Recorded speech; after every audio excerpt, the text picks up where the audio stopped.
Wow! Marami talagang oportunidad dito sa malaking lungsod.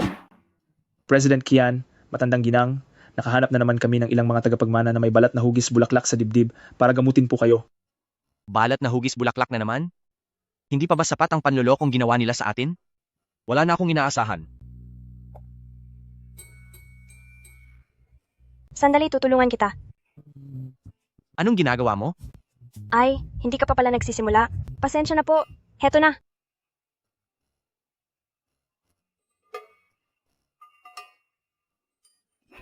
Sorry po talaga. Pasensya na. Akala ko kasi hawak mo na ng maayos. Ayos ka lang ba?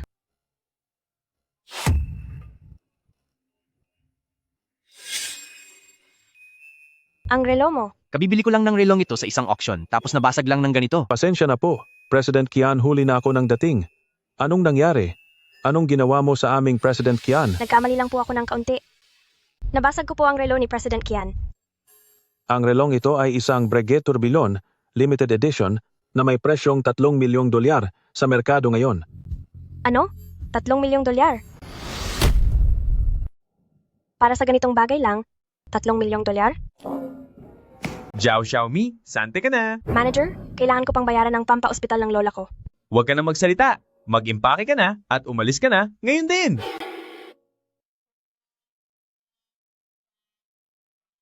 Siya nga pala, paano kung gawin mo na lang akong katulong sa bahay niyo? Kahit libreng tirahan at pagkain lang at ang sahod ko ang pambayad sa utang.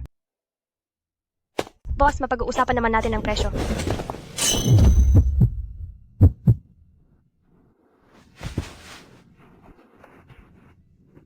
Anong tinitingin-tingin mo? Ngayon lang ba kayo nakakita ng ganitong kaganda? Marunong ka bang magluto? Siyempre naman po. Hindi lang ako marunong magluto, marunong din akong magtanim, mag-alaga ng baboy, at gawaing bahay, lahat ng trabaho kaya kong gawin. Sige na. Tama na yan. Sumama ka sa akin. Yes! Salamat po, boss! Napakasipag ko talaga. Magandang araw po, President Kian. Hala, ang gwapo naman at ang laki ng bahay. President Kian, ginagamit din ito ni Old Wang sa baryo namin para ibabad ang bawang, panggamot sa rayuma. May rayuma ka rin ba? Miss Zhao, ang mga ito ay mamahaling alak mula noong taong 1982. Taong 82? Hindi ba't matagal na itong expired? Ihahatid ko na po kayo para makapagpalit ng damit. Sige po.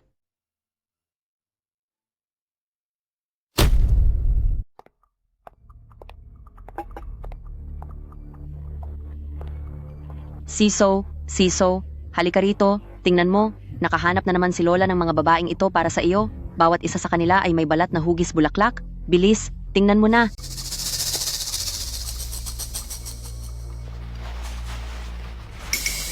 Balat? Buti na lang at nakapaghanda ako. Gumamit ako ng pintura na hindi basta-basta nabubura.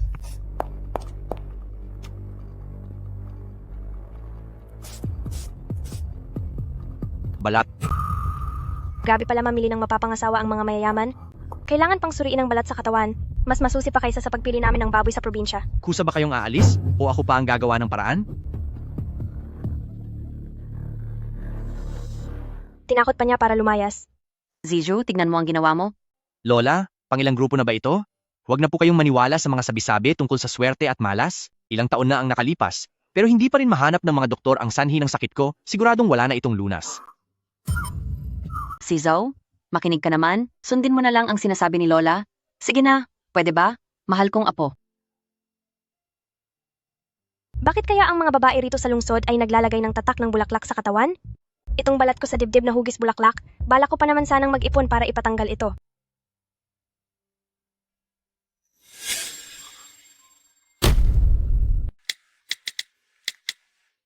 Nagpapetiks-petiks ka pa ba? Ganyan ka ba magtrabaho para mabayaran ang utang mo? Hindi po, hindi po. Tingnan niyo po kung gaano kakintabang sahig. Kahit ang napakagwapo ninyong mukha ay makikita na sa refleksyon. Napakagwapo niyo po talaga. Masyado kang mapalabis magsalita. Ngumiti si Shihou. Himala ito.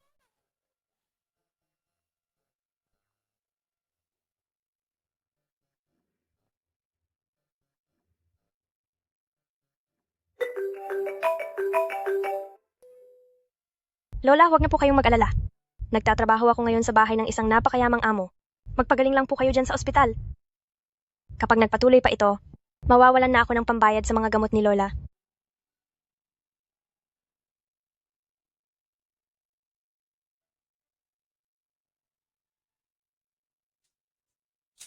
Lolo, sino pong hinahanap nyo? Nandyan ba si Sisu? Hinahanap nyo po si President Kian? Huwag nyo sabihing pati kayo ay... Lolo, sa tanda nyo pong iyan, bakit kayo pumunta rito para magtrabaho? Sinasabi ko sa inyo, hindi mabuting tao ang President Kian na iyan.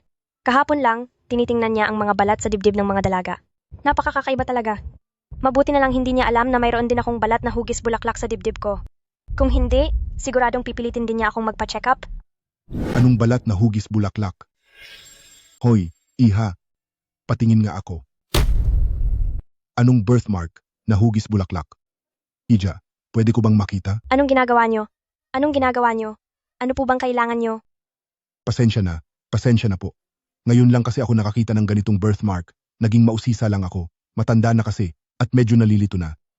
Pero hindi nyo pa rin dapat ako hinahawakan. Hija, pinanganak ka na bang may ganyang birthmark? Siyempre naman po, sabi ng mga tao sa baryo namin dahil may ganito akong birthmark, magiging napakayaman ko raw sa hinaharap. Ganoon ba? May kaibigan ako na eksperto sa pag-aaral ng kapalaran base sa oras ng kapanganakan at mga birthmark. Ibigay mo sa akin ang detalye ng kapanganakan mo at ipapatingin ko sa kanya para sa iyo. Matagal ko nang hinahanap ang taong may ganitong takbo ng kapalaran. Kapag nagtugma ito, siya na nga ang hinahanap ko. Sige po, may papel ba kayo? Meron.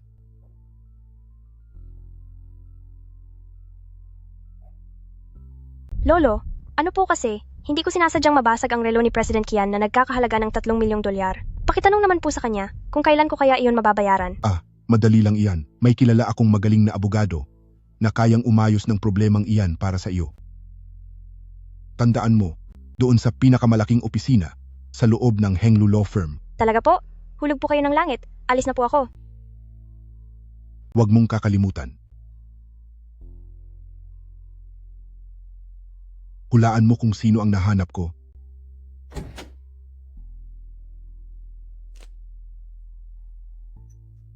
Blue cheese. Napakayaman ni President Kian. Bakit kumakain siya ng pagkaing amoy medyas?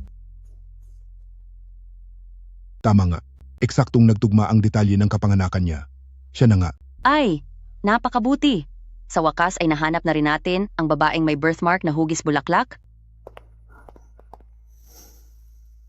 Salamat po.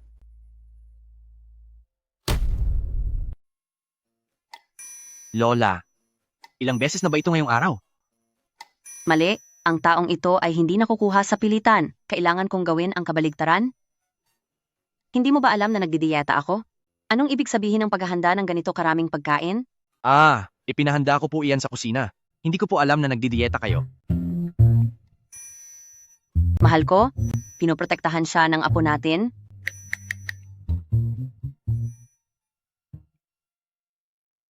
Tutulungan kita.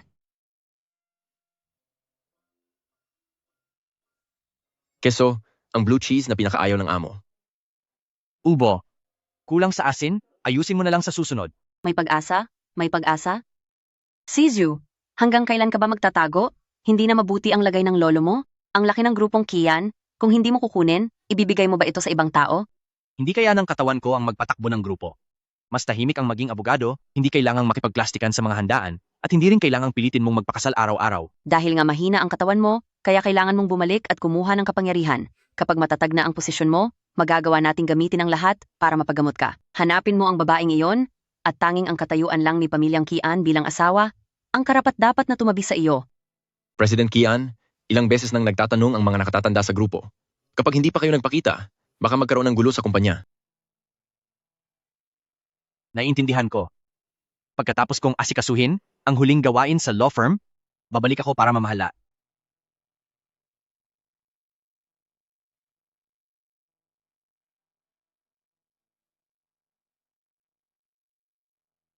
President Kian. Ubo? May lakad ako mamayang hapon? Tingin mo, bagay ba sa akin ang suot ko? Sakto lang, kahit sako ang isuot mo, ganyan pa rin ang itsura mo. Medyo masikip lang.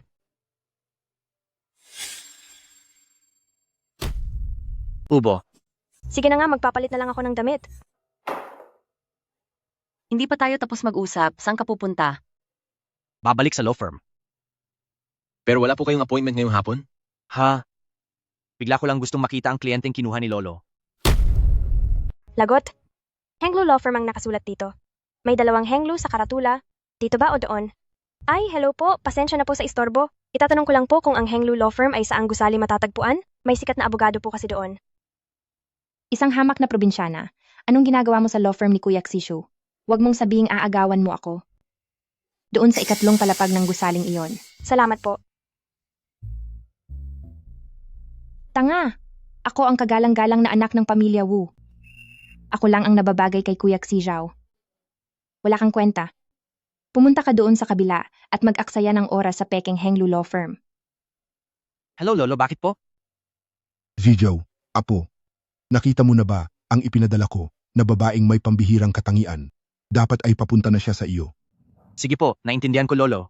Huwag na po kayong masyadong mag-alala.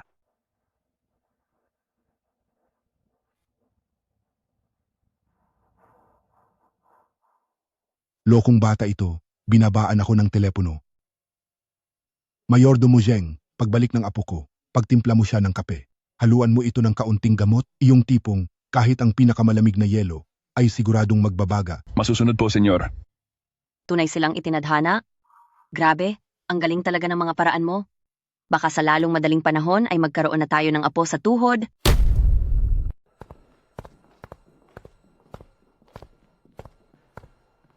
Ipaalam sa lahat na kahit sinong babaeng pupunta rito para hanapin ako ngayon, huwag niyo silang papasukin. Opo, sir. Teka lang. Kung sasabihin nilang si Elder Kian ang nagutos sa kanila, maaari mo silang paakyatin dito. Nariyan ba si Kuya Xishu? Ma'am, pasensya na po. Masyadong busy si President Kian, hindi po siya tumatanggap ng bisita. Sino ba kayo sa tingin nyo? Ang lakas ng loob nyo na harangan ako. Gusto nyo bang mawalan kayo ng trabaho at mapalayas dito? Hindi. Bitawan nyo ako. Anong ginagawa nyo? Pasensya na po, pero ito ang utos ni President Kian. Humanda kayo sa akin. Sa wakas, nahanap ko rin ang tamang lugar. Peke pala ang isang iyon sa tapat. Ang gagaling talagang manloko ng mga tao sa lungsod. Magandang araw po. Nariyan po ba ang tanyag na abogadong si Kian Siju? Hinahanap ko po siya. Bakit may isa na naman? Ilabas niyo siya. Anong ginagawa nyo? Ano ba? Anong ginagawa nyo? Ano ba? Bitawan nyo ako. Kailangan ba talagang magpakitang gilas ng ganyan? Ay, pasensya na po, hindi po tumatanggap ng mga kliyente si President Kian ngayon. Anong klaseng tao ba sila? Ayaw ba nilang magtrabaho ang mga tao?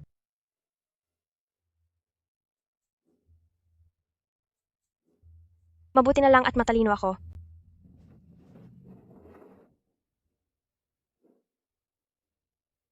Pero sabi ni Lolo, nasaan kaya ang pinakamalaking kwarto sa dulo? Pasok! President Kian, heto na po ang kape nyo. Mayordomo Zheng, kapag bumalik na ang apo ko, pagdalhan mo siya ng kape at lagyan mo iyon ng pampalakas. Buisit, ang hirap nito. Hindi ko na kaya.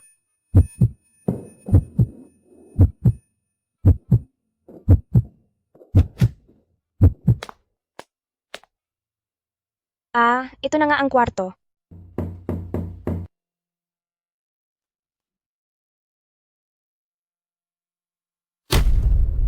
Isa akong mayamang tagapagmana, pero kailangan ko pang gumamit ng koneksyon para makapasok dito. Kuya Xishu, kailangang bumawi ka sa akin sa pagkakataong ito. Kuya Xishu? Kuya Xishu? Kuya Xishu?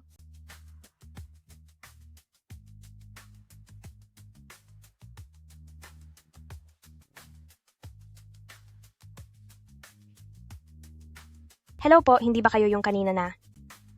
Sino ka? Hindi ba ito yung batang babae na nanloko sa kanya kanina? Tagalinis ka ba rito sa law firm? Doon sa banyo, parang nakalimutang patayin ang tubig. Pumunta ka roon at linisin mo agad. Sa totoo lang, Sige na, pumunta ka na. sige po. Buti na lang mabilis akong nakaisip ng paraan. Ano ba yan? Sinong nakalimot tumatay ng tubig? Ang kapal ng usok. Huwag, bitawan mo ako. Nahihirapan ako. Pakiusap, tulungan mo ako.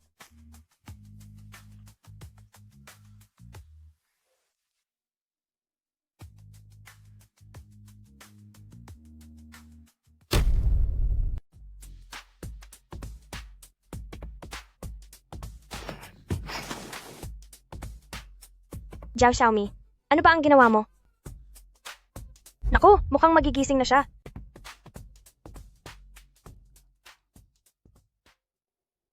Hindi ko na nakita ang sikat na abogado. Sa halip ay nakasama ko pa ang kung sinong lalaki. Hi.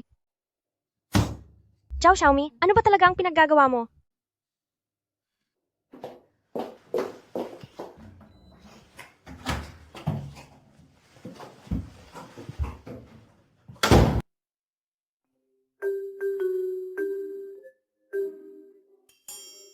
Siya pala ang sikat na abogado ngayon. Kuya si Zhou.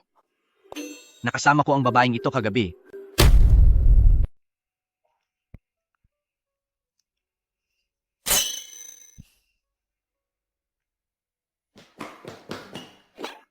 President Kian, ito ang dokumentong ipinadala ng kliyente. Ay, pasensya na po, President Kian. Wala akong nakita. Walang birthmark na plum blossom, hindi siya ang babae kanina. Mayordomo Zheng, sino-sino ang pumasok sa banyo ko sa mga oras na ito? Siya. Siya lang po ang mag-isa. Ay, oo nga pala. May isa pa pong tagalinis. Tagalinis, hanapin niyo siya agad. May itatanong ako sa kanya. Kuya Shishu. Tuloy po kayo, Miss Wu. Sino ba talaga ang babaeng iyon kanina? Bakit parang punong-puno ako ng lakas? Siya na kaya ang sinasabing pure yin body? Bilisan nyo at hanapin ang tagalinis kanina. President Kian, may nawawala po ba kayong gamit? Huwag ka nang magtanong, hanapin nyo na siya. Hello, ipaalam niyo sa lahat. Hanapin niyo agad ang isang tagalinis na may nakatirintas na buhok. Copy po, sisiguraduhin naming mahahanap namin siya. Makinig kayo, simulan niyo nang maghanap ng isang babaeng tagalinis. Opo. Ang yayaman nga naman. Ganito ba talaga sila maghanap ng tao? Ang bongga, parang may ikakasal lang sa baryo namin. Sino ang nagpapasok sa iyo rito? Umalis ka na rito.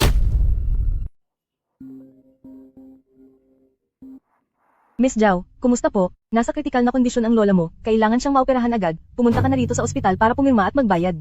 Nagmamakaawa po ako. Pwede po bang operahan nyo na siya? Babayaran ko po agad kapag nakumpleto ko na ang pera. Ikaw ba yung janitress? Hindi kaya ikaw ang hinahanap ni Kuya si Zhou? Ikaw yung babae kanina? Masyado kitang minaliit.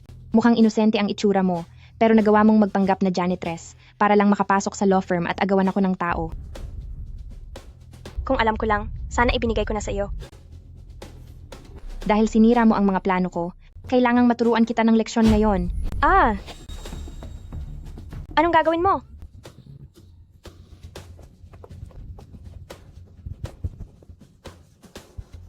Bitawan niyo ako. Anong gagawin niyo? Anong gagawin? Sisihin mo ang sarili mo sa pagiging ignorante dahil kinuha mo ang taong para sa akin. Dalhin siya. Bakit siya ang nandito?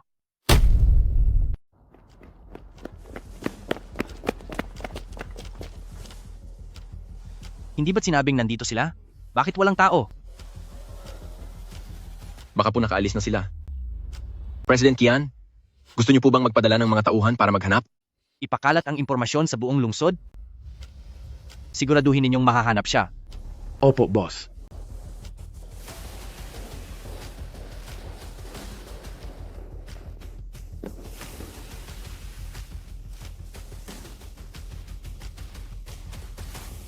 Ano ba talagang kailangan niyo sa akin?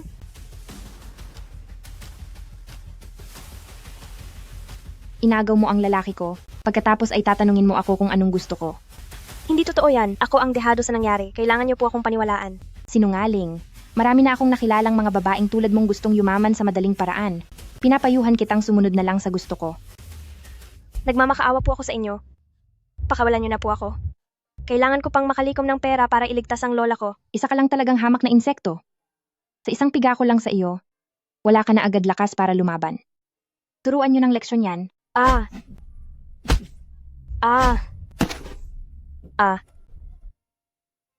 Ibalik niyo sa akin yan. Bigay yan ng lola ko. Gusto mo ba nito?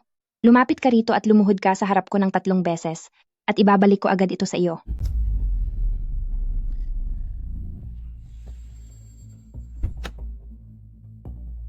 President Kian, nandoon po sila sa itaas.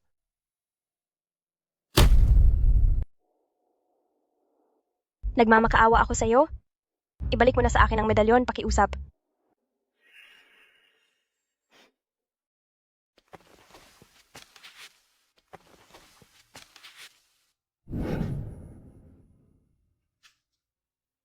Lola, nakahanap na ako ng trabaho sa lungsod. Kapag gumaling ka na, ipapasyal kita doon. Ito ang medalyon na hiningi ni Lola para sa iyo. Kapag nasa malayo ka na, dapat lagi mo itong dala para protektahan ka nito. Opo, Lola. Pakiusap. Pwede mo na bang ibigay sa akin ang medalyon? Ha ha ha. Napakalaking tanga. Sabi ko lang ibabalik ko sa iyo, pero hindi ko sinabing ibabalik ko ito ng buo. Huwag. Bakit? Bakit mo ito ginagawa sa akin? Bakit? Ang mga taga-probinsya ay dapat manatili lang sa probinsya. Huwag kang mangarap na yumaman at umangat sa buhay. Huwag niyo na akong saktan. Dahil sa pangaagaw mo sa akin, paparusahan kita ng husto. Tigil.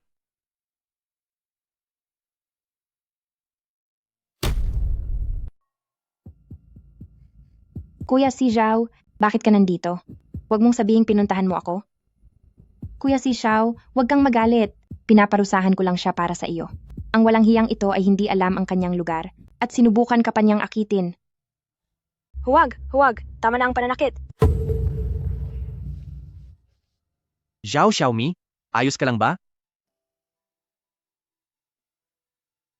Pakiusap. Iligtas niyo po ang lola ko. Huwag kang mag-alala, tutulungan kita. Sinumang magtangkang manakit sa taong mahalaga sa akin ay dapat magbayad, parusahan sila. Kuya Si Zhao, Kuya Shiju, huwag po.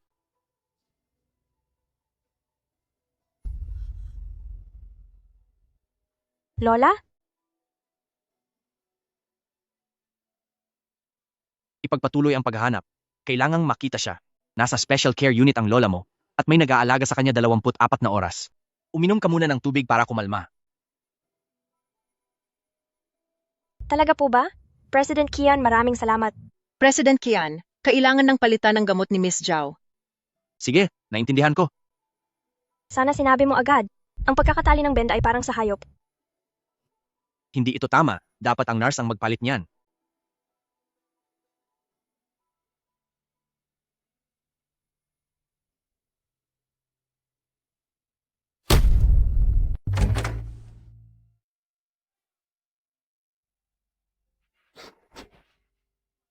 Pasensya na, hindi ko sinasadya, wala akong nakita. Ayos lang po. President Kian, humarap na po kayo.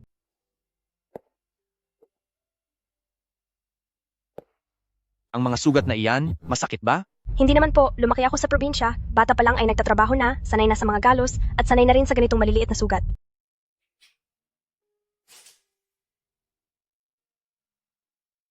Bakit ka ba ginugulo ni Wu Zishan? Dapat ay hihingi ako ng tulong sa isang tao ngayon, hindi ko akalaing maling tao ang napuntahan ko. President Kian, bakit po kayo nandoon? Nakita kitang kinuha nila, natakot akong mapahamak ka. Talaga po? Napakagandang pagkakataon naman nito. President Kian, maraming salamat po talaga sa inyo ngayon. Pumunta ako sa lungsod para magtrabaho para sa pagpapagamot ni Lola. Pangako po, pagbubutihin ko ang trabaho para makabawi sa inyo. Kung ganoon, sa susunod hindi ka na ba hihingi ng tulong sa ibang tao? Siyempre po, susunod na ako sa lahat ng sasabihin nyo.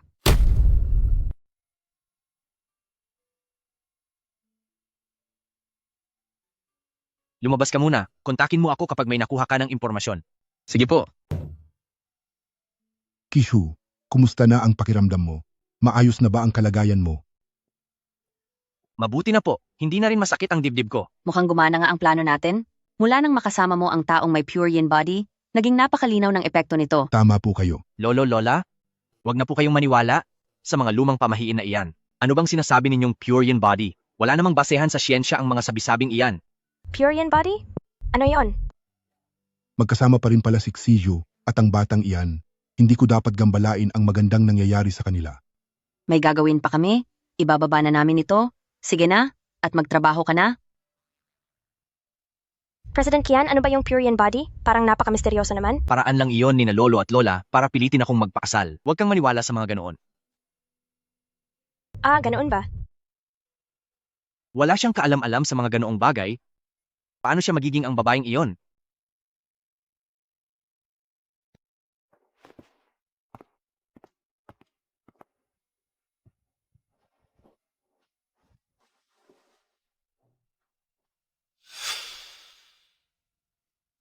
Kuya Gaudan, bakit ka nandito?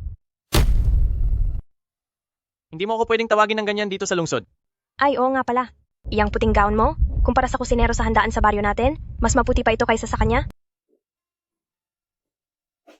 Ehem? O nga pala, President Kian. Ito ang kababata ko na si Kuya Shingyun. Napakahusay niya. Siya ang kauna-unahang medical doctor sa baryo namin. Ikaw talaga, sumusunod-sunod ka pa rin sa akin. Kumusta? Ako si Kian Xiju. Nagtapos ako sa Harvard University bilang Doctor of Laws at Finance. Ikinagagalak kitang makilala. Tama na yan. Kuya Shingyun, kung alam ko lang na dito ka nagtatrabaho, sana dinala ko na rito si Lola para hindi na siya nahirapan ng ganito. Wag na, nakausap ko na ang direktor ng ospital at nakapag-organisa na ng mga eksperto para sa konsultasyon, hindi magtatagal at magkakaroon na ng konkretong plano para sa paggamot. Ang mahalaga ay maging maayos ang lagay ng matanda. Siya nga pala, Xiaomi. Ang dormitoryo ko ay nasa likod lang ng ospital. Kung hindi ka komportable na tumuloy rito, pwede kang pumunta sa lugar ko. Hindi na kailangan. Kabibili ko lang ng katabing VIP room para sa panghabang buhay na paggamit. Bakit parang ang weird ni President Kian ngayon? Salamat, President Kian. Kuya Shingyun, kapag bumuti na ang pakiramdam ko, sabay tayong dumalaw kay Lola. Sige. Kapag lumakas ka na, sabay nating bibisitahin si Lola Zhao.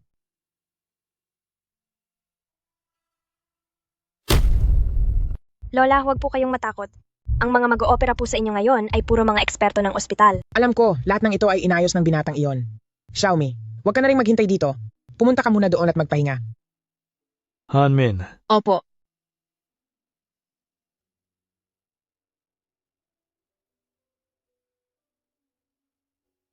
Xiaomi, Kuya Shingyun, ikaw pala ang pangunahing doktor ng lola ko. Dahil nandito ka, sigurado akong magiging maayos ang lola ko? huwag kang mag-alala. Gagawin ko ang lahat ng aking makakaya. May ipinadala akong isang importanteng pasyente sa inyong ospital. Siguraduhin ninyong ibigay ang pinakamagaling na medical team at tiyaking walang magiging problema. Opo, President Kian. Huwag po kayong mag-alala. Ako mismo ang magbabantay sa lahat. Kayong mga walang kwentang doktor. Parang mapuputol na ang kamay ko. Tapos pagpipilahin niyo pa ako. Kilala niyo ba kung sino ako? Kapag binawi ng pamilya Wu ang puhunan namin sa ospital na ito, siguradong magugutom kayong lahat. Ang bilis namang dumating ng taong ipinadala ni President Kian. Naku, sana po ay sinabi niyo agad. Miss Wu, huwag po kayong mag-alala. Agad po namin kayong bibigyan ng VIP access. Dr. Lee, sumama ka sa akin ngayon din. May isang napaka-importanting pasyente na naghihintay sa'yo. Direktor, may operasyon pa po ako rito. Paano po ako sasama sa inyo? Tama po, Director, si Dr. Lee ang pangunahing doktor ng lola ko. Wala na po bang ibang doktor na pwedeng pumunta? Masyadong seryoso ang lagay ng pasyenteng iyon. Sumama ka na sa akin. Xiaomi, pangako. Babalik ako agad. Hindi ko pababayaan ang lagay ni Lola Zhao. Bilis, tara na.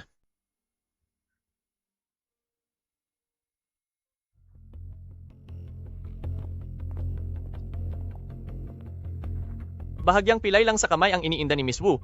Isa akong heart specialist. Hindi ko kaya gamutin niyan. Alam ko yon, pero ikaw ang gusto ni Miss Wu at kapag hindi siya napagbigyan, ititigil ni Pamilya Wu ang suporta sa atin. Siya si Miss Wu, hindi natin siya pwedeng banggain. Sino ang mag-aakala na ang lola ng masamang babaeng iyon ay narito rin sa ospital na ito? Titingnan ko lang kung wala ang doktor, kung paano pa siya maooperahan. Ay, Dr. Lee, ang sakit ng dibdib ko. Siguro ay may masamang epekto ito. Pakitingnan mo naman ako agad. Sige na, tignan mo na siya.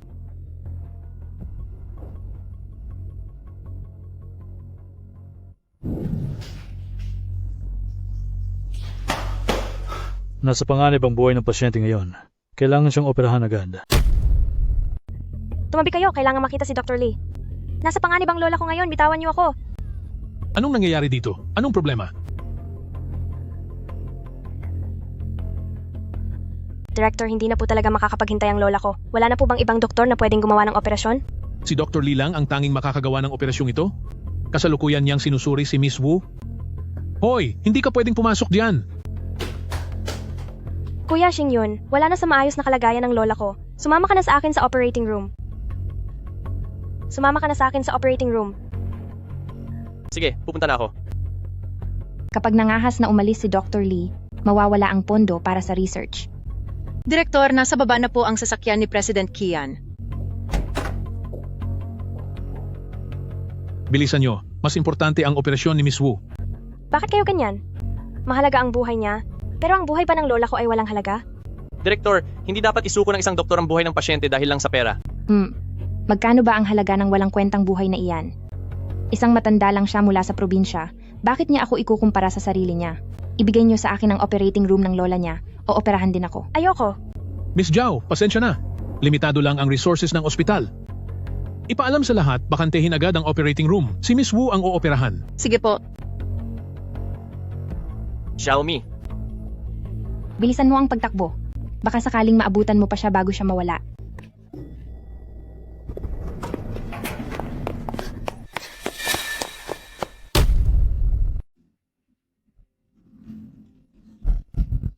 Tumabi po kayo. Masyado nang mababa ang mga vital signs ng pasyente, kaya itinigil na namin ang operasyon. Hindi maaari. Sabi ng doktor kanina ay pwedeng operahan. Nagkakaroon na ng failure ang maraming organ ng pasyente at ang tsansa na magtagumpay ang operasyon ay mababa pa sa 5%. Kaya base sa mga lituntunin ng pagbabahagi ng mga medikal na kagamitan, kami ay Mawalang galang na po. Kailangang gamitin ng isang VIP na pasyente ang operating room. Kaya sana ay makipagtulungan na lang kayo. Nagmamakaawa po ako sa inyo. Pipirma ako ng waiver. Pananagutan ko ang lahat ng mangyayari. Iligtas niyo lang po ang lola ko. Hindi ito usapin ng waiver. Malinaw namang galos lang ang tinamo mo. Tama. Pero anong magagawa mo kung si Pamilya Wu ay mayaman at makapangyarihan? Kahit pa dumating si President Qian, kailangan niya pa ring igalang si Pamilya Wu ano pang hinihintay niyo. Hindi maaari, hindi. Huwag niyong galawin ang lola ko. Hinding-hinding ko hahayaan na ilayo niyo ang lola ko. Lola? Lola? Lola?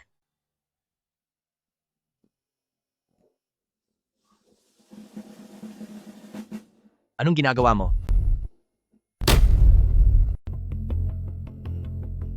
Anong ginagawa nyo? Anong nangyari? President Qian, President Qian? Ayaw nilang operahan ang lola ko? At kinuha pa nila si Kuya Xingyun pakiusap? Iligtas niyo po ang lola ko? Hindi ang direktor ang may gawa nito. Hanapin nyo si Dr. Lee ngayon din at simulan na agad ang operation at tawagin nyo ang direktor sa harap ko. Kuya si Xiao, gusto ng probinsya ng ito na maantala ang operasyon ko. Anong operasyon ang sinasabi mo? Aray, ang kamay ko. Parang mababali ang kamay ko. Naririnig niyo ba? Paalisin si Miss Wu sa ospital na ito. Ipaalam sa lahat na huwag tatanggapin si Wu Zishan para sa kahit anong gamutan. Anong ginagawa niyo? Bitawan niyo ako. Kuya Zhao. Miss Zhao, pasensya na po sa kanina. Napakabait niyo po at mapagpatawad. Sana ay huwag na kayong magalit sa amin. Opo, tama po siya. Sumusunod lang po kami sa utos ng nakakataas. Huwag na po kayong magtampo sa amin. huwag kang mag-alala, hindi ko hahayaang mapahamak si Lola Zhao. Kuya Xingyun, pakiusap po, iligtas niyo ang lola ko. Sige, tara.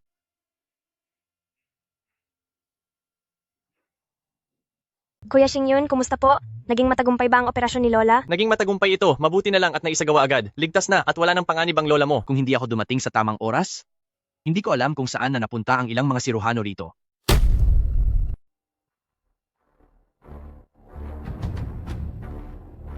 Anong nangyari sa dalawang ito? President Qian, isang pagkakamali lang ang nangyari ngayong araw. Hindi ko po talaga alam na ang lola ng babaeng ito ay mahalagang tao para sa inyo. Totoo ba, President Qian? Mahalaga pala akong tao. Ang mga direktang kamag-anak ng mga manggagawa sa pamilyang Qian ay natural na protektado ng pamilyang Qian. Masyado lang talagang mapagkunwari si President Qian, pero mabait naman siya sa mga tauhan niya. Ay, siya nga pala. President Qian. Nagbilin po si matandang Ji Qian na kailangan ninyong magpa-check up sa buong katawan pagpunta sa ospital para makita ang lagay ng inyong paggaling. May problema ba sa katawan si President Qian? Eksperto po ako pagdating sa heart surgery. Huwag na kayong mag-abala. Hindi ka rin naman makakatulong. President Qian, may sakit ka ba? Dati pa itong nara, pero maayos na ang lagay ko kamakailan. Imposible. Paano biglang bumuti ang sakit mo? Dahil ba ito sa balanse ng iyong katawan? Ano? Huwag mong pag-usapan ang mga ganitong bagay sa pampublikong lugar. Direktor, sumama po kayo sa akin sandali. Kuya Xingyun, ano po ba ang ibig sabihin ng pagsasama ng lalaki at babae? Ang ibig sabihin niyon, iyon ay ang pagkakaroon ng espesyal na relasyon sa pagitan ng lalaki at babae. Ibig bang sabihin ay si Kian Xiao ang lalaking iyon? Xiaomi! Ang pananaw sa pag-ibig ng mga tagalungsod ay iba sa atin. Matagal ka na sa lungsod. Wala namang nangaapi sa iyo roon, di ba? Walang sino man ang makakaapi sa akin. Xiaomi! Ang mga katulad ni Kian Shizu na mayayaman ay mahalaga ang antas sa lipunan. Nakaayos na ang kanilang pagpapakasal. Talagang hindi tayo nabibilang sa mundo nila. Naintindihan ko na po. Sishu, balak namin ng lola mo na maglibot sa buong mundo. Sa mga panahong ito, ipapaubaya ko muna sa iyo ang pamamahala sa Kian Group. President Kian, ang lahat po ng inyong medical indicators ay nasa maayos na kondisyon. Mukhang ang epekto ng pagsasama nyo ng Purian Body ay talagang kapansin-pansin. Talaga bang ganoon iyon kagaling? Totoong-totoo po iyon, President Kian. Kung mapag-aaralan pa ng mabuti ang Purian Body na ito, marami itong malulutas na mga problemang medikal. Hindi ko pa rin nahahanap ang babaeng iyon. Sayang naman po. President Kian, maaari nyo bang ikwento ang nangyari noong nakasama nyo ang Purian Body? Director, ano kasi? Huwag kayong mag-alala. Ginagawa ko lang ito para sa medikal na pananaliksik. Wala itong ibang ibig sabihin. Ang natatandaan ko lang sa babaeng iyon ay mayroon siyang balat na hugis plum blossom sa kanyang dibdib. Nang magkadikit kami, nakaramdam ako ng init sa buong katawan ko. Biglang nawala ang panghihina ko at napuno ng lakas ang katawan ko.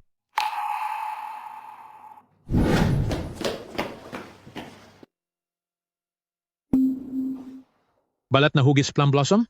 Parang nakakita na ako niyan. Dito mismo sa ating ospital. Siguradong nasa isa sa mga pasyenteng kakapasok lang sa ospital ang may balat na bulaklak. Director, kay President Kian. Gising na po ang Lola Zhao ni Miss Zhao. Kung hindi nyo pa mahanap, ituloy nyo lang ang paghahanap. Pupunta muna ako doon para tignan.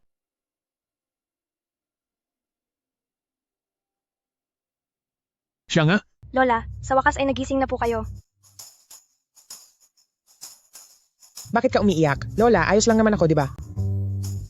Oh, nandito na pala ang apo kong lalaki. Ano po ang sinasabi nyo? Wala naman po akong asawa rito. Bakit nakatayo ka pa riyan? Pumasok ka. Huwag mong pagsamantalahan ang aking Xiaomi. Dahil siya ang magiging apo ko. Epekto lang po yan ng anesthesia sa Lola Zhao. Hindi pa siya masyadong gising, kaya medyo magulo pa ang isip niya. Lola, kumusta po ang pakiramdam nyo? May masakit po ba sa inyo? Mabait na bata. Ayos na si Lola. Ipinagkakatiwala ko na sa iyo si Xiaomi. Alagaan mo siyang mabuti. Lola, huwag po kayong mag-alala. Gagawin ko po iyon.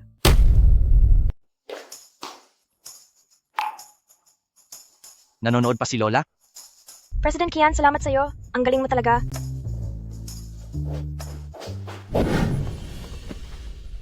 Dr. Lee, anong problema? Xiaomi, anong trabaho mo ngayon? Eksakto? Kasambahay ako sa bahay ni President Kian. Maaari kitang ipakilala sa trabahong mas malaki ang sahod. Huwag mo nang alalahanin si Dr. Lee. Personal assistant ko si Xiaomi at 50,000 dolyar ang sahod niya kada buwan. Kapag magaling na siya, maaari na siyang pumasok sa Kian Group. 50,000? Personal assistant? Totoo ba iyan? Kailan ba kita niloko? Ano po ba ang kailangan kong gawin? Napakalaki ng sahod. Sa probinsya namin, makakabili na ito ng ilang 10 baboy. Xiaomi, ingat.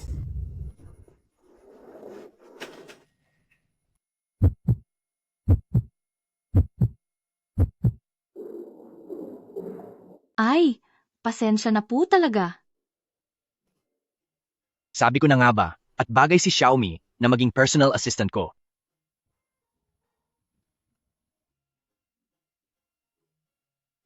Kumusta po sa inyong lahat? Ako si Zhao Xiaomi, sana ay maging maayos ang pagsasama natin. Malakas po ako, kaya pwede niyo akong utusan sa kahit anong mabibigat na trabaho. Isang probinsya ng high school lang ang natapos. Ang lakas ng loob na magyabang dito? Siya ang dahilan kung bakit ang pinsan ko ay biglang pinalaya sa Jiangcheng. Siya ang may kasalanan ng lahat. Kaya pala nagkaproblema si Sister Zishan dahil sa kanya. Dumaan kami sa mahigpit na pagsusuri para makapasok. Bakit kailangan naming maging katrabaho ang isang promdina na gaya niya? Nakita ko siya kaninang umaga nakasabay bumaba ng sasakyan si President Kian. Mukhang kumapit na siya kay President Kian. Sa pinag-aralan niya, imposibleng makapasok siya sa kumpanya sa legal na paraan. Hindi totoo yan, huwag kayong gumawa ng kwento. Pumasok ako rito sa tamang proseso. Tamang proseso? Akala mo ba dahil tinukso mo si President Kian, ay maluloko mo na kaming lahat? Kailanman ay hindi nakatanggap ang human resources ng resulta ng interview mo? Paano naging legal ang proseso mo? Hindi ko akalain na pagkahawak pa lang ni President Kian sa kumpanya, ay maluloko na siya ng taong may masamang balak. Napakasira ulo talaga ni Wu Zishan. Kahit isang probinsyana lang, hindi niya pa makontrol. Ngayon, mapapasa akin na talaga si Kuya Sizhou. Director, base sa medical report ni Zhao, Xiaomi para sa trabaho, 8 linggo na siyang nagdadalang tao, kumpirmadong buntis siya.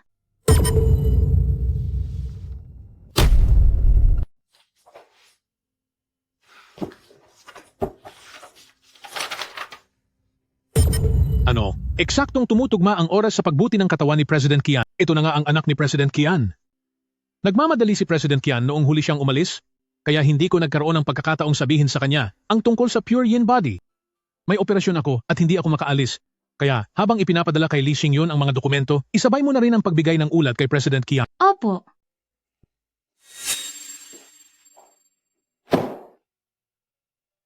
Dalhin ang mga dokumentong ito para sa pagsusuri at ibigay ang ulat ng investigasyon bago matapos ang oras ng trabaho. Ate Ana, ang dami nito, hindi ito matatapos basahin sa loob ng isang araw. Problema mo na iyan na dapat mong solusyonan.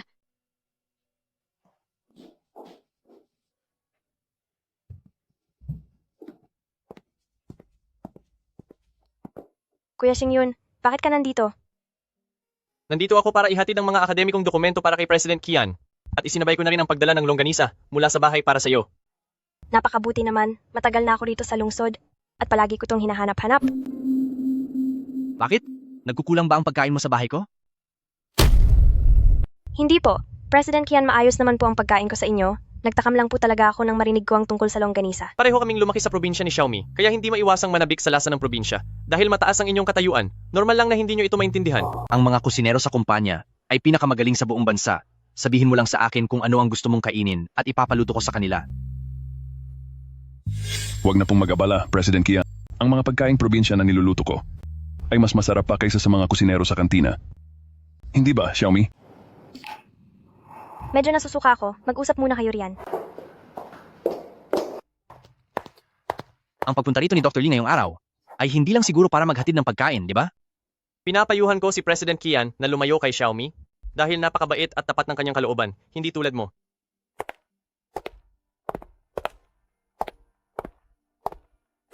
Sobrang nag-aalala sa kanya si President Kian. Hindi ko akalaing matatalo ako ng isang babaeng probinsyana.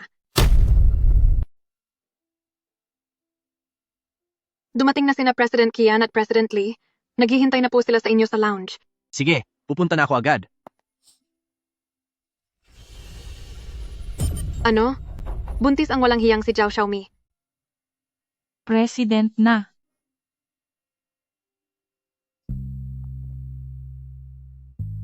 Ate Nana, may nakuha ka bang balita? Alam nyo ba?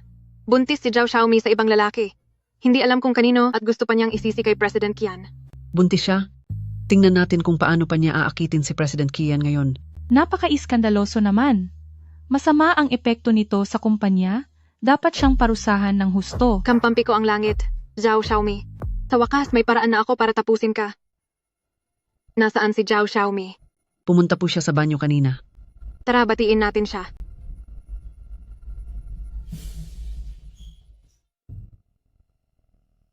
Zhao Xiaomi, napakalaking balita nito. Bakit hindi mo sinabi sa amin? Anong balita? Huwag ka nang magpanggap. Alam na naming lahat, Zhao Xiaomi. Buntis ka. Buntis?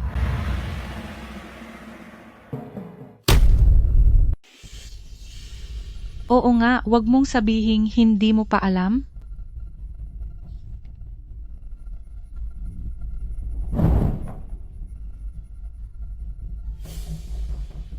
Xiaomi, mahirap ang maging isang single mother. Gusto mo bang tulungan kitang kontakin ang ama ng bata? Sarili ko itong desisyon. Wala kang pakialam. Mukhang wala ngang ama ang batang iyan.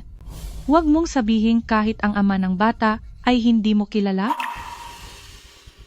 Sinabi ko na sa inyo na problema ko ito. Huwag kayong sumobra.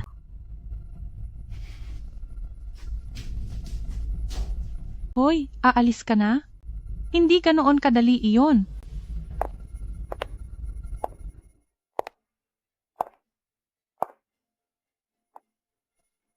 Ano bang gagawin nyo?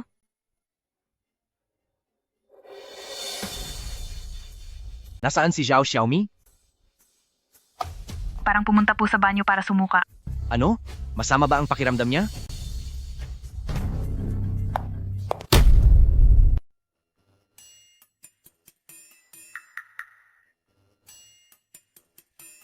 President Kian, nasa tapat ka na ng banyo ng mga babae at 3 beses ka na pabalik-balik dito.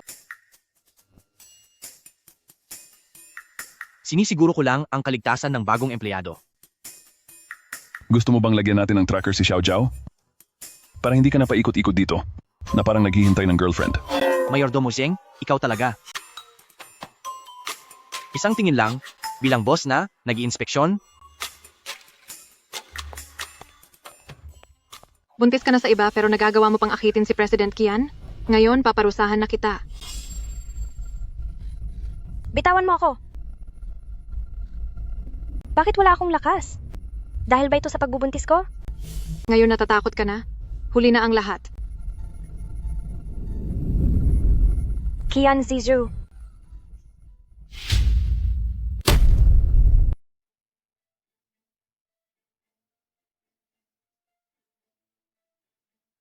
Gusto mo pa bang pumatulong kay President Kian?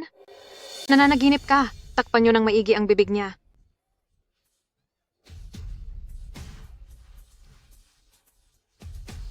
Muntik mo na talagang matawag ang mga sasaklolo sa iyo. Joanna, pagbabayarin ka ng langit sa ginagawa mo.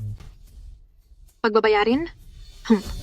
Kapag nalaman ni President Kian na buntis ka, pandidiriin ka lang niya. Taktan niyo siya ng husto para malaman mo ang kapalit ng pagiging walang hiya mo. Wag, pakiusap. Ito ang balat na hugis bulaklak na hinahanap ni Kuya si Joe. Ginamit mo talaga ang paraang ito para akitin siya? Napakakapal ng mukha mo. Hindi totoo yan.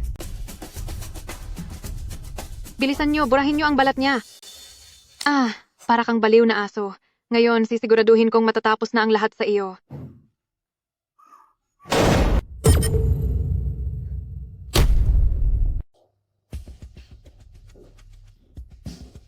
Anong ginagawa niyo? Hindi po. Dahil po ito sa masamang ugali niya, sinira niya ang mga patakaran ng kumpanya. Kaya kami. Xiaomi, okay ka lang ba? Ayos lang ako. Mas masakit pa ang kagat ng baboy sa probinsya kaysa rito.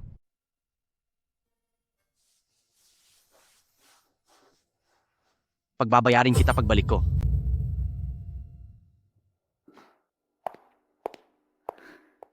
Walang hiya ka. Hindi kita hahayaang maging ganito kaswerte sa susunod.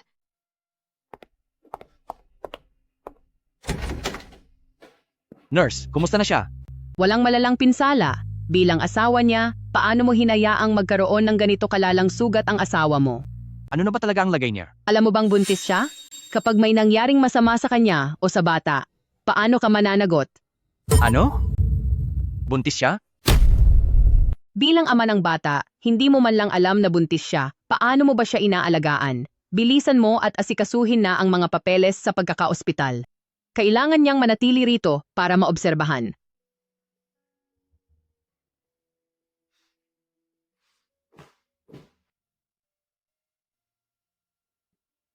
Kuya Sing yun! Anong ginagawa mo rito? Nabalitaan kong nasaktan ka, kaya pumunta ako para bisitahin ka. Pasensya na at pinag-alala kita. Xiaomi, alam mo ba na buntis ka?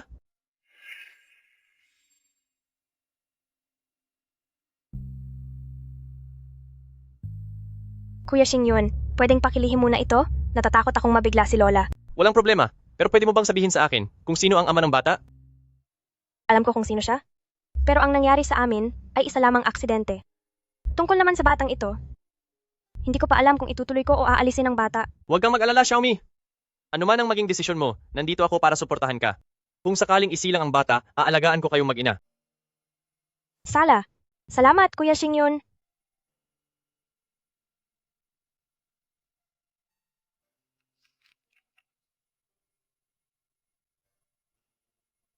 Kay Li Xingyun pala ang batang iyan. Kuya Jishou, alam kong nagkamali ako. Patawarin mo na ako sa pagkakataong ito. Sa tingin mo ba ay mabubura ng isang pagkakamali ang lahat ng ginawa mo? Naisip mo ba ang magiging epekto noong nananakit ka? Alalahanin mo naman ang mga taon ng pagtatrabaho ko ng maigi. Patawarin mo na po ako. Ilabas sila at ibalik sa kanila ang lahat ng ginawa nilang pananakit. Tanggalin na sila sa trabaho agad-agad at huwag na silang tatanggapin kailanman. Wag po, President Kian. Alam na po namin ang aming pagkakamali. Hindi po namin kayang mawalan ng trabaho. Ano pang hinihintay nyo? Ilabas na sila.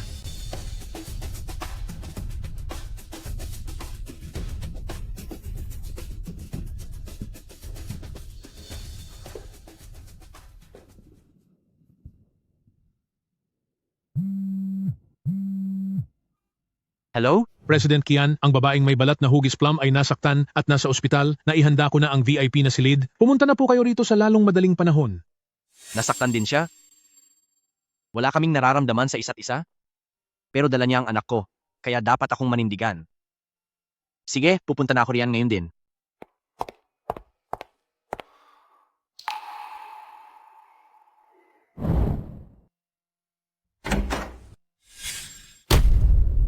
Sige, hindi na muna ako makikipag-usap sa iyo.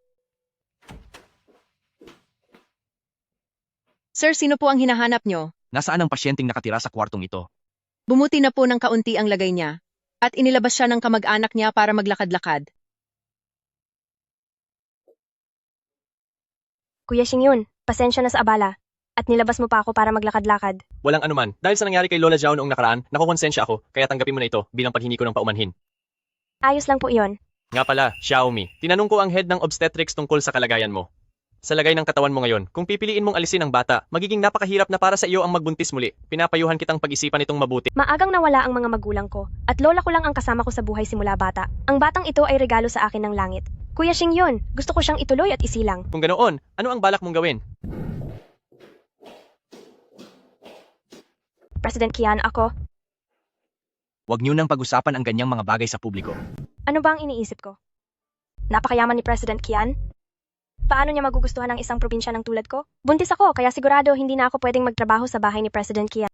Eksaktong maayos na rin ang pakiramdam ko. Balak ko na lang siyang isama pabalik sa probinsya para mamuhay ng tahimik. Gusto mo pang mamuhay ng tahimik? Walang hiya ka, Zhao Xiaomi. Maghanda ka sa akin.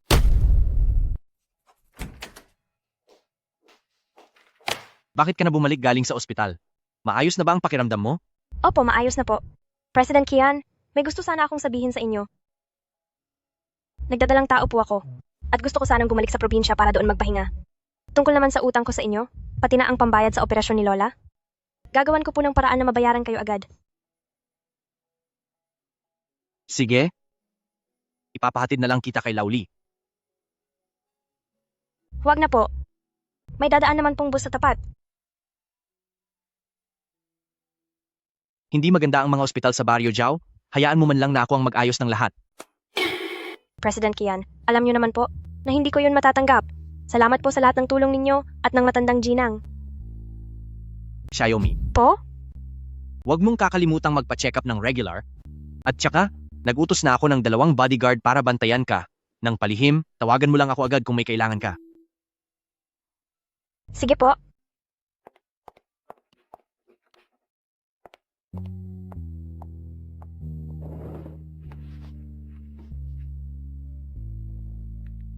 Hello Lauli.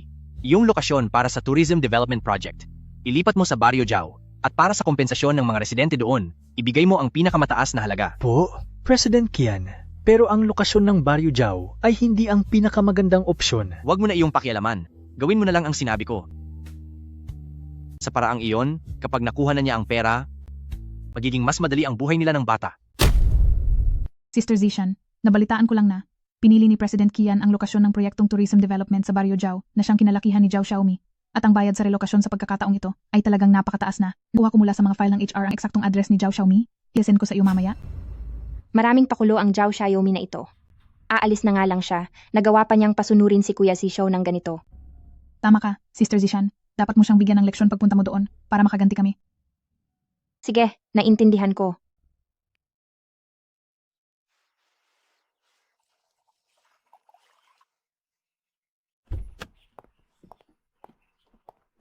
Hoy, ang laki ng bayad ngayon. Ang luma kong bahay ay babayaran ng 800,000 dolyar. Oo nga, kung alam ko lang ay nagtayo sana ako ng mas maraming kulungan ng baboy. Matanda, mabuti na ito. Dahil sa perang ito ay mababayaran na natin ang utang sa sugal ng anak natin. Sayang naman, kapapaabot pa lang ng perang ito ay mapupunta na agad sa iba. Oo nga, Tay. Hindi ba't ang pamilya ng batang iyon ay may makukuha ring bayad sa relokasyon? Ang tinutukoy mo ba ay si Zhao Xiaomi? Oo. Maagang nawala ang mga magulang niya. Paano naman mauubos ng isang batang babae ang ganoon kalaking pera? Pero parang hindi naman tama iyon. Paano kung malaman ng mga taga-nayon at pag-usapan tayo?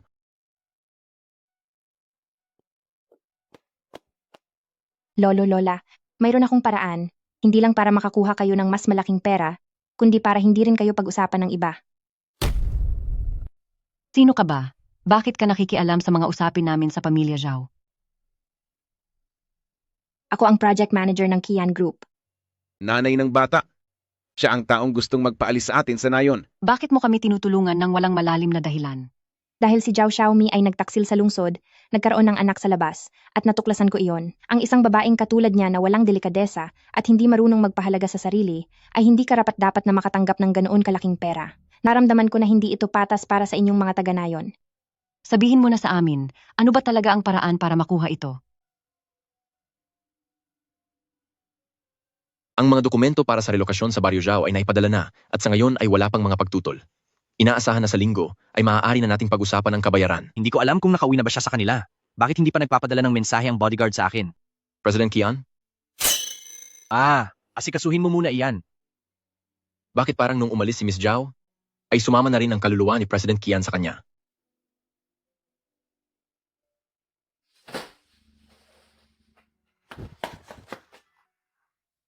Tito, tita, ano po ang ginagawa ninyo rito? May mukha ka pang humarap para magtanong. Nasa lungsod ka at nagkaroon ka ng anak sa labas. Ipinahiya mo ng husto ang ating pamilyang Zhao.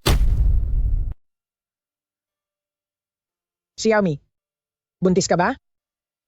Lola, sorry po.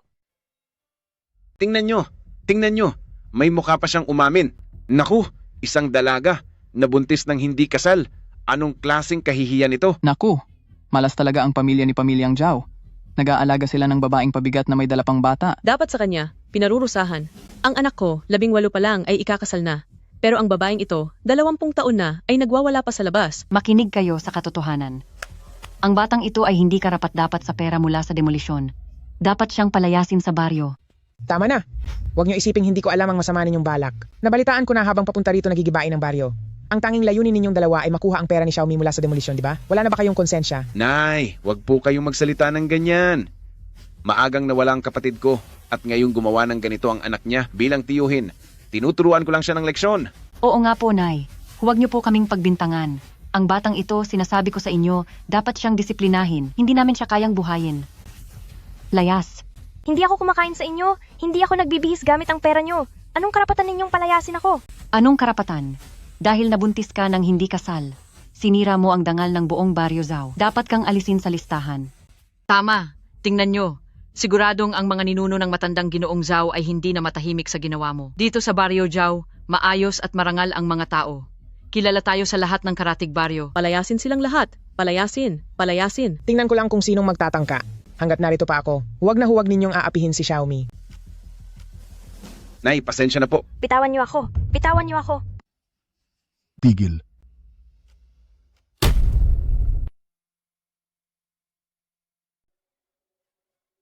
Tigil.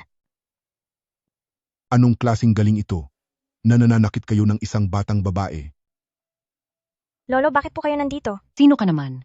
Bakit ka nakikialam sa usapang pamilya namin? Si Xiaomi ay mahalagang panauhin ng pamilya namin? Sino ang nangangahas na galawin siya? Huwag kayong magpaloko sa kanya. Paano naman siya makakakilala ng mga tao mula sa pamilyang Kian? Tama, anong pamilyang Kian ba iyan? Sa tingin ko, dalawa lang kayong matandang manloloko. Ano ang sinasabi mo? Kung gusto ninyong makaiwas sa gulo, lumayas na kayo rito. Huwag kayong makialam sa buhay namin. Kung hindi, pati kayo ay papatulan ko na rin. Hoy, matanda! Ikaw na anak na walang utang na loob. Nangangahas ka bang saktan ako? Xiaomi, mag-ingat ka. President Kian, nailigaw kami ng mga tao. Si Miss Zhao ay kinukubkob sa loob ng baryo. Masama ito. Nasa panganib si Xiaomi. Hello, Mayordomo Zheng? Ihanda ang sasakyan? Pupunta ako sa baryo Zhao. Bilisan nyo? Kuya Xingyun, ayos ka lang ba? Ang ginagawa nyo ay illegal na pagpaparusa. Pwede kayong makulong kapag tumawag ako sa 911. Yang dawa? Wala kaming kinalaman sa nangyaring ito. Si Aling Zhao lang naman ang nag-utos sa amin. Gudan, ako, hindi ko talaga alam. Huwag na huwag po kayong tatawag sa 911. Aalis na po kami agad. Gudan, alang-alang sa pagiging magkababayan natin, huwag na huwag po kayong tatawag sa 911. Hoy, anong ginagawa nyo? Sasabihin ko sa inyo, importanteng panauhin ang matandang ito sa ating baryo. Kakahulog lang niya ng $100,000 kahapon para ipagawa ang paaralan. Kapag nagalit si matandang Jikian, hindi siya kayang bayaran ng buong baryo natin. Mahal ko. Nako, matanda ka, bakit ka ba sumisigaw ng ganyan? Hindi mo ba nakikitang sinusuri ko ang katawan ni Xiaomi? Lolo, anong nangyari sa'yo? Masyado akong napuwersa kanina. Kaya sumakit ang likod ko. Nako, dahan-dahan lang po. Matanda na po ang lolo. Hindi siya makagalaw dahil sa sakit ng likod. Kailangan nating pumunta sa espesyalistang ospital sa lungsod para maipagamot siya. Parang hindi yata pwede yon. Ilang oras ang biyahe mula sa baryo natin papunta sa ospital. Sa sobrang tagtag ng daan, baka hindi kayanin ng katawan ni matandang Jikian. Kapitan, may alam po ako sa pagmamasahe. Gusto niyo po bang subukan ko? Hindi pwede iyan. Ang pinag-aralan mo ay para lamang sa mga hayop. Mataas ang katayuan ni matandang Jikian. Hindi tayo pwedeng magkamali kahit kaunti lang. Tama po, Xiaomi, hindi to biro. Magkaibang katawan ng tao sa mga hayop. Ayos lang, iha, sige. Subukan mo. Nagtitiwala ako sa'yo.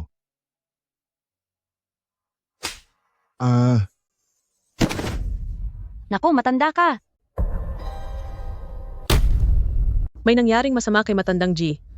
Kian sa baryo natin, sino ang mananagot sa nangyaring ito? Kasalanan itong lahat ng batang ito. Nagpumilit siyang magmassage. Kaya lalong tumigas ang katawan ni matandang G. Kian. Tama. Ano ba ang alam ng isang batang tulad niya sa medisina? Masyado kang mapangahas at hindi mo alam ang limitasyon mo. Hindi po. Gusto ko lang pong tulungan ng lolo. Tulong? Napahamak mo si matandang G. Kian nang dahil sa ginawa mo. Madadamay kaming lahat dito.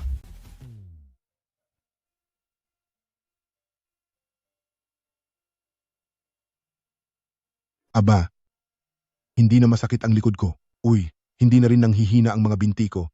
Pakiramdam ko ay mas malakas na ako. Haha. Lolo, ayos na po ba talaga kayo? Iha, ayos na ako. Salamat sa ginawa mong pagmassage sa akin. Mas maganda ang pakiramdam ko ngayon kaysa noon. Nako, Xiaomi, napakahusay mo talaga. Pero, sabi nila kanina na ang apelido niyo ay Kian. Kayo po ba si President Kian? Ako ang lolo ni Kian Ziju. Pasensya na po. Akala ko po kasi ay pinagtatrabaho ni President Kian ang mga matatanda ng iligal. Nagkamali po ako ng akala. Ay ayos lang. Ayos lang. Hindi mo kasalanan. Huwag mo nang isipin iyon. Xiaomi, tutulungan na kitang linisin ang bakuran. Tandaan mong nagdadalang tao ka. Kailangan mong magpahinga. Nagdadalang tao? Buntis ka?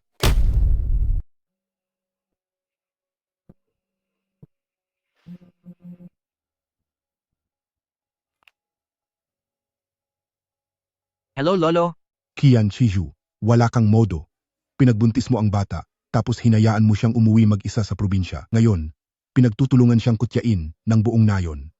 Kung hindi lang kami pumunta rito ng lola mo para bumisita, kawawang-kawawa na si Xiaomi sa pang-aapi nila. Ano? Lolo? Paano nyo nalamang buntis siya? Nagkataon lang na napadaan ako. Alam mo ba kung gaano karaming hirap ang dinanas ng batang iyon? Tama na. Pumunta ka agad sa Baryo Zhao at magpaliwanag ka ng maayos sa pamilya niya. Loko kang bata ka.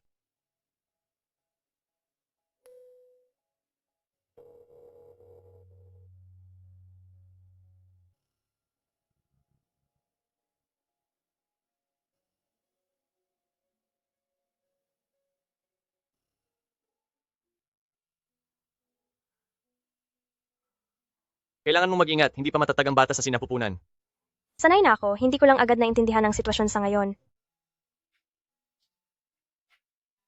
Xiaomi, balak mo bang ituloy ang panganganak sa bata? Sarili ko itong anak. Gusto ko siyang buhayin. Sige, basta iyan ang desisyon mo. Buong puso kang susuportahan ni Lola. Xiaomi, sa totoo lang, matagal na kitang gusto. Kung papayag ka, ituloy mo ang panganganak at aalagaan ko kayong mag-ina. Kuya Xingyon, alam ko ang kabutihan mo sa akin. Pero, may mahal na akong iba.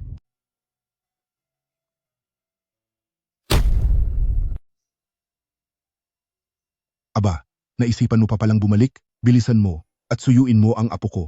Masyadong marami na siyang pinagdaanan. Sinasabi ko sa iyo, kapag hindi mo siya napatawad, huwag ka nang babalik sa bahay na ito. Lolo. Ako? Anong ako? Huwag ka nang magsalita, pumunta ka na. Sandali lang, sinend ko na sa cellphone mo ang address. Lakad na.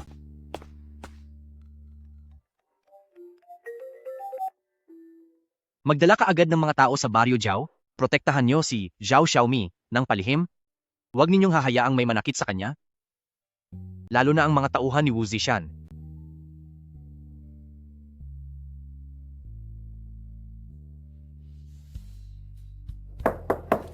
May tao ba riyan?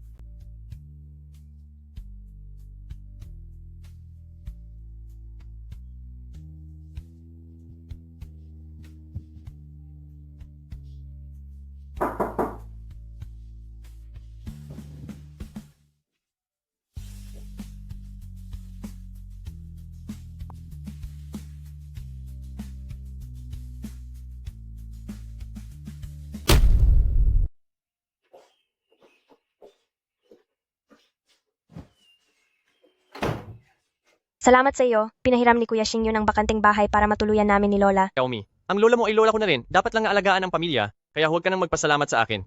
Xiaomi, huwag kang mahiya. Kung hindi man ako ang lalaking para sa iyo, ituring mo na lang akong kuya at natural lang na alagaan ng kuya ang kanyang kapatid. Salamat, Kuya. Bakit nagpapasalamat ka pa rin? Sige po, Kuya. Alis na ako. Sige. Naku, walang dalang payong si Kuya Xingyon.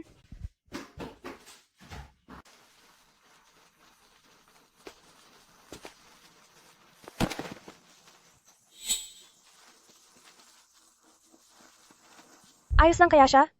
Salamat. Bakit ikaw ang nandito? Anong ginagawa mo rito? Hindi ba dapat ako ang nagtatanong yan sa iyo? Ito ang Baryo Jiao, hindi ba dapat lang na nandito ako? At ikaw, isang makapangyarihang CEO, bakit ka napunta sa nayon namin? Hindi kaya sinadya niyang pumunta rito para hanapin ako? Imposible namang ako ang pinunta niya rito. Ano bang iniisip ko? Zhao Xiaomi, gumising ka?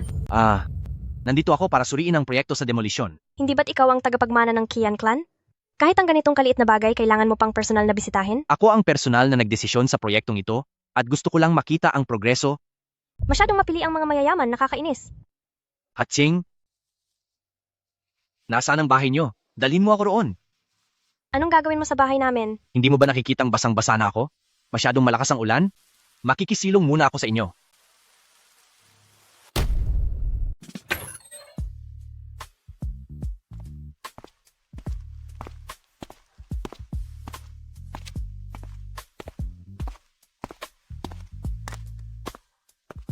Napakapareho. Ang mga linyang ito ay talagang magkatulad na magkatulad.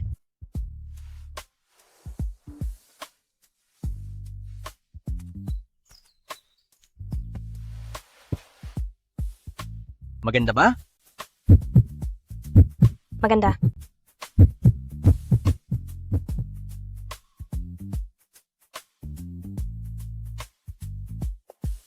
Gusto mo bang hawakan? Ang bango naman. President Qian, mangyaring gumalang ka. Ang bango ng niluluto ng lola mo.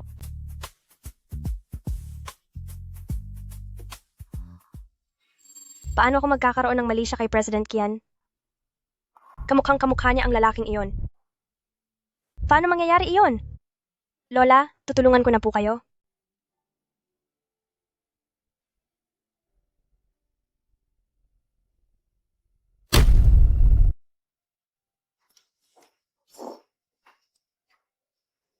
Lola, ang sarap po talaga ng mga luto nyo. President Qian, kung gusto mo ay kumain ka pa ng marami.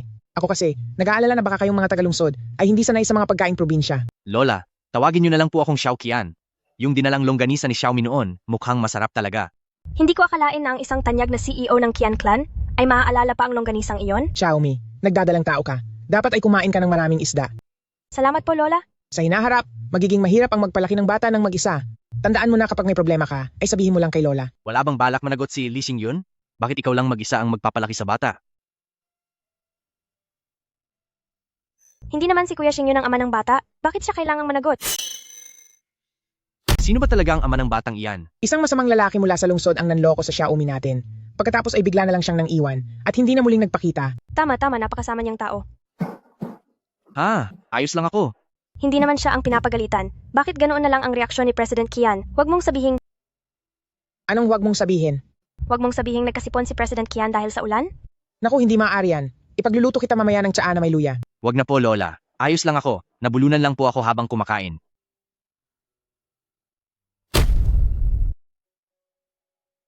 Parang hindi masyadong nagagamit ang bahay na ito. Hindi ito mukhang tunay nilang tahanan. Imbestigahan nyo kung ano ang nangyari sa bahay ni Zhao Xiaomi ngayong araw. Ito ang tanging litrato ng mga magulang ni Xiaomi na naiwan sa akin. Wala na sila noong bagong silang palang si Xiaomi. Pero nag-iwan sila ng isang napaka-cute na Xiaomi para sa akin. Xiao Qian, tingnan mo ito.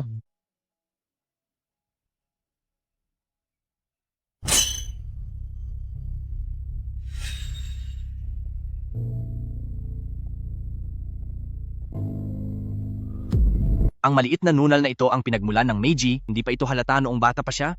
Pero habang lumalaki, unti-unti itong magiging hugis ng isang buong plum blossom. Posible kaya na si Xiaomi ang hinahanap kong Purian body?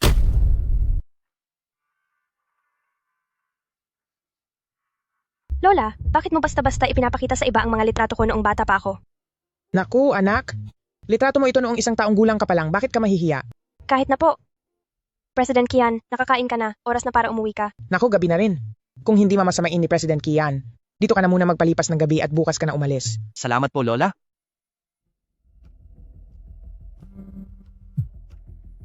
Ngayong araw, hinikayat ni Wu Zishan, ang tiyo at tiya ni Zhao, para palayasin si Zhao sa kanilang bahay. Nakarating na ang mga tao natin doon, at pansamantala nang naayos ang sitwasyon. Hindi ito katanggap-tanggap. Huwag niyo na siyang hahayaang makatapak pa sa Jiangcheng. Bukod doon, alamin niyo ng maigi kung paano niya nalaman ang tirahan ni Zhao Xiaomi sa probinsya. Opo, nalaman na po namin. Sinabi ito sa kanya ng isang empleyado sa kumpanya na nagngangalang Wang Ji. Nahanap mo na ba ang mapapangasawa mo? Lolo, nahanap ko na po siya. Ligtas na po siya ngayon. Mabuti naman kung nahanap na. Ikaw talagang bata ka, wala ka talagang pakialam sa magiging asawa mo.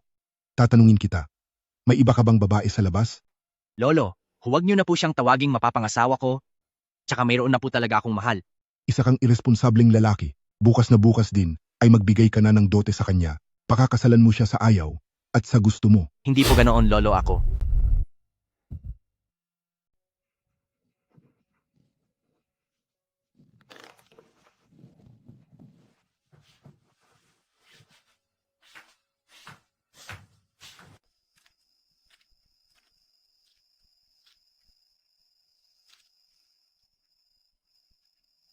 Hating gabi na.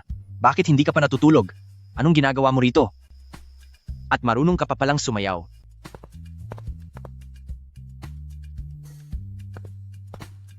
President Qian, Bakit hindi ka pa natutulog at nandito ka sa ganitong oras? tada, Ano ito? mga alitap-tap? Naghuhuli ka ba ng mga alitap-tap kanina? Opo, ang daming alitap-tap pagkatapos ng ulan. Ang dami kong nakuha ngayon. Noong bata pa ako, kapag nawawalan ng kuryente sa amin, lumalabas kami para manggolekta ng maraming alitap-tap. Tingnan mo, ang liwanag nila, di ba? Tuwang-tuwa ka na sa paghuli lang ng alitap-tap. Sira ulo.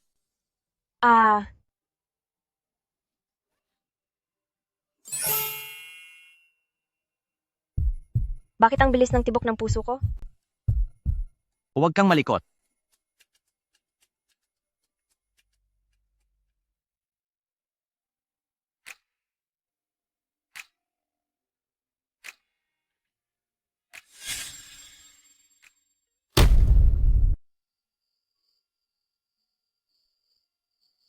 President Qian, Kailan mo pa ako nagsimulang magustuhan? President Kian pa rin ang tawag mo sa akin? Si Show, Siguro bago mo pa ako magustuhan. alam ko namang hindi masama ang Zhao Xiaoyi ko. Kaya pati si Qian Shishu ay baliw na baliw sa akin.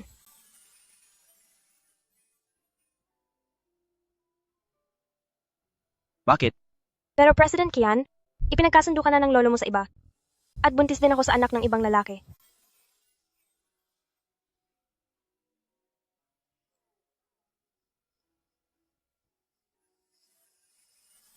Hindi problema ang mga iyan. Hayaan mong ako ang mag-ayos niyan. Ang anak mo ay ituturing ko na ring sariling anak.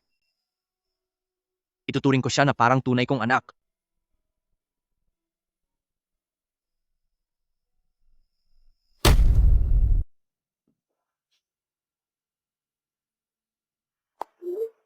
Sino si Munting Hangal?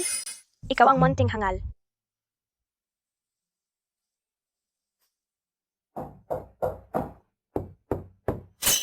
Xiaomi, bilisan mong buksan ang pinto. Lumuhod ka. Ipatupad ang parusa ng pamilya. Si Zhu, nahihibang ka na? Sa ginagawa mong yan, paano mo pa mahaharap ang babaeng Plum Blossom? Paano na ang mag-ina sa hinaharap dahil sa ginawa mo? Aayusin ko ang pag-alis nila papuntang ibang bansa. Ibibigay ko sa kanila ang pinakamagandang buhay at ang pinakamahusay na edukasyon para sa bata. Sa tingin mo ba, ay iyan ang gusto niya? Ako mismo ang magpapaliwanag sa kanya ng maayos. Minamaliit mo lang ang apo ko sa kasal dahil galing siya sa probinsya, hindi ba? Galing din sa probinsya ang mahal ko, kaya hinding-hindi ko siya aapihin. Paano na po ang mga regalong ito para sa kasal? Ano pa nga ba ang magagawa natin? Ang mga regalo para sa kasal ay magiging bayad pinsala na lang. Si Xiao, pinatawad ka na ng lolo mo. Teka lang, huwag ka munang magsaya. Hindi ako ang kailangan mong hingan ng tawad. Tara, sabay-sabay tayong humingi ng tawad sa babaeng Plum Blossom.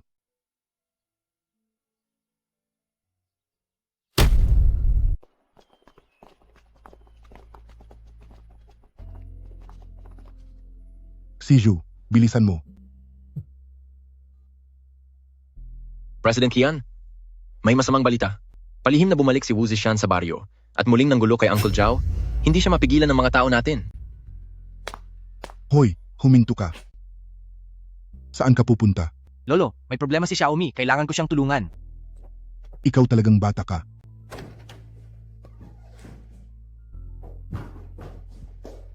Xiaomi. Xiaomi. Halo, Xiaomi. Nasaan ka? Nasa bahay lang ako. Pero wala ka naman dito. Ay, muntik ko nang malimutan. Bumalik na ako sa sarili kong bahay. Isinend ko na sa iyo ang address.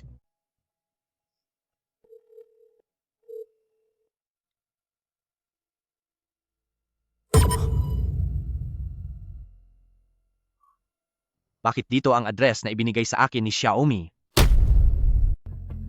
Zhao Xiaomi, sasabihin ko sa iyo, dapat kalahati ng perang pambayad sa demolisyon ay mapunta sa akin. Maagang nawala ang mga magulang mo. Kung hindi dahil sa pagpapalaki ko sa iyo, mabubuhay ka ba hanggang ngayon? Ngayong marunong ka na lumipad, gusto mong solohin ang lahat? Hinding-hindi mangyayari iyan. Tito, ang bahay na iniwan ng mga magulang ko, anong kinalaman niyo doon? Kailan niyo ba ako inalagaan sa loob ng maraming taon? Nasaan kayo noong nagugutom ako? Nasaan kayo noong may sakit ako? Ngayong nakita niyo na ang pera mula sa demolition, bigla kayong nagpakilalang kamag-anak? Wala kang utang na loob.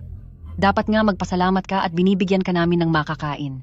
Isa pa, babae ka lang. Anong gagawin mo sa ganoon karaming pera? Mag-aasawa ka rin naman sa hinaharap, di ba? Mabuti pang ibigay mo na lang iyan para sa kasal ng pinsan mo.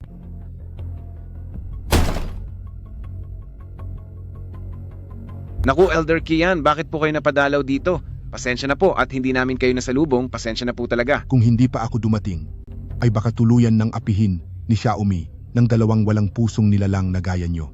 Masyado nyo siyang pinapahirapan. Lolo Kian, Lola Kian, bakit po kayo narito? Mabuting bata, pasensya na at nahirapan ka. Kami sa pamilyang Qian ang nagkulang sa iyo. Binigo ka ng pasaway na si Exizo. Kaming dalawang matanda ay narito para humingi ng paumanhin sa iyo. Lola Kian, ano pong sinasabi niyo? Hindi ko po talaga maintindihan. Si Xiao, paano niyo po ako binigo? Xiaomi, ang batang nasa sinapupunan mo ay dugot laman ng aming pamilyang Kian. Paano? Paano mangyayari iyon?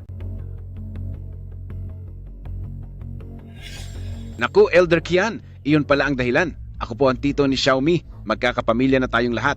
Xiaomi, ang nangyari kahapon ay isang pagkakamali lang. Isang pagkakamali. Huwag ka sanang magtanim ng galit sa akin at sa tiyahin mo. Rin naman sa ikabubuti mo ang ginagawa namin. Elder Kian, dahil magbalain na tayo, baka naman po ang pera mula sa demolisyon ay pwedeng dagdagan pa ng kaunti. Huwag po kayong mag-alala. Si Xiaomi kapag nasa amin ay tiyak na ituturing namin siyang parang tunay na anak at pagsisilbihan ng maayos. Karapat-dapat ka bang maging tito niya? Kung hindi ako dumating sa tamang oras, hindi ko alam kung gaano pa karaming pang-aapi ang titiisin ni Xiaomi. Mga tauhan, Nandito po. ang dalawang mukhang perang ito ay palayasin nyo sa harap ko. Simula ngayon, huwag nyo na silang hahayaang lumapit pa kay Xiaomi kahit isang hakbang. Elder Kian, wag naman po kayong ganyan. Magkakapamilya po tayo. Xiaomi, tulungan mo naman ako magsalita. Ang mga sinabi niyo po kanina, hindi ko pa rin po lubos na maintindihan.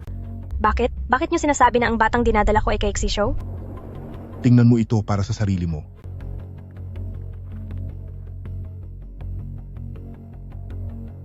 Elder Kian, nahanap na po namin ang babaeng ito na si Zhao Xiaomi. Ang babaeng may pambihirang katangian na matagal nyo nang hinahanap. Mayroon siyang balat na hugis bulaklak ng plum at ayon sa record ng ospital, 6 na linggo na siyang buntis. Pagkatapos ng pagsusuri sa DNA, ang ama ng bata ay kumpirmadong si Senyorito Shizu. Napakabuting balita nito. Napakaganda talaga. Pero sinabi niyo po na binigo ako ni Shizu. Ano po ang ibig sabihin yon? Matigas talaga ang ulo ng batang si Shijo simula pa noong maliit. Mayroon na siyang nagugustuhan at pinipilit niyang pakasalan ang babaeng iyon. Kahapon lang din namin nalaman ang lahat. Mabuting bata, ano man ang gusto mo, sabihin mo lang sa amin ni Lolo Lola, ibibigay namin iyon sa iyo. Ang pagkukulang ng pamilyang Kian sa iyo ay hihigitan pa namin ang kabayaran. Ibig bang sabihin, ang lalaki noong gabing iyon ay talaga bang si Kian X Xiju? Lolo Lola, bakit po kayo narito? Tamang-tama ang dating mo. Halika rito at lumuhod ka para humingi ng tawad kay Xiaomi. Lolo, ano pong sinasabi nyo? Bakit nyo po ako pinaluluhod kay Xiaomi? Mayroon din po akong napakahalagang bagay na dapat sabihin sa inyo. Mamaya na ang mga walang kwentang sasabihin mo. Ngayon din ay humingi ka ng paumanhin kay Xiaomi. Lolo, huwag na po kayong magalit. Hayaang tapusin muna ni Zishu ang sasabihin niya. Lolo, ang babaeng gusto kong pakasalan ay si Xiaomi? Alam ko po na matagal na kayong naghahanap ng babaeng may balat na hugis bulaklak ng plum, pero wala akong pakialam doon. Si Xiaomi lang ang mahal ko. Tungkol naman sa babaeng nadawit dahil sa akin, babayaran ko siya ng maayos. Ha, ikaw talagang bata ka. Pinapaikot mo lang pala kaming lahat. Sinasabi ko na nga ba, pareho lang tayo ng panlasa sa babae? Ano po? Ano po ba talagang nangyayari? Lola? Ha. Kaya pala, ikaw ang masamang lalaking nagpahirap ng husto kay Xiaomi? Hangal na bata. Ang babaeng hinahanap namin na may pambihirang katangian at balat na hugis bulaklak ay walang iba kundi si Xiaomi. At ang batang dinadala ni Xiaomi ay sa iyo. Xiaomi? Totoo ba ang sinabi ni Lolo? Totoo po iyon. 8 linggo na po ang bata. Patawad.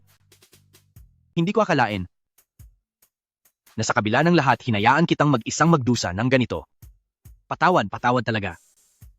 Kasalanan ko ang lahat.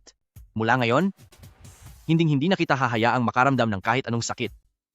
Gagamitin ko ang buong buhay ko para bumawi sa iyo. At para alagaan kayo ng anak natin. Kian Xishow, walang hiya ka. Alam mo ba kung gaano ako natakot? Alam ko. Ngayong nandito na ako, wala ka nang dapat ikatakot. Hay, tama na iyan. Huwag na kayong umiyak. Ngayong malinaw na ang lahat, pag-usapan na natin ang tungkol sa kasal.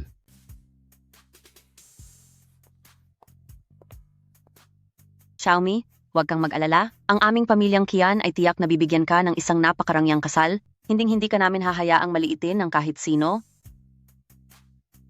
Xiaomi, pakasalan mo ako. Gagawin ko kayong dalawa ng ating anak, na pinakamasayang tao sa buong mundo. Opo.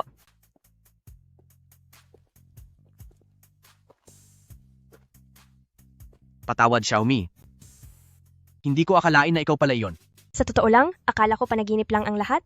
Hanggang sa nalaman kong nagdadalang tao na ako. Ano man ang mangyari, ito ang pinakamagandang regalo na ibinigay sa atin ng langit. Xiaomi, salamat sa iyo. Salamat dahil dinala mo ang batang ito sa mundo. Salamat dahil dumating ka sa buhay ko. Sa totoo lang, matagal na kitang gusto. Mula noong muli tayong magkita, gusto na kita. Hindi ko lang masabi noon. Pakiramdam ko kasi magkaiba tayo ng mundo. Baliw, ang pag-ibig ay walang pinipiling mundo. Basta't nagmamahalan tayo, walang makakapaghiwalay sa atin.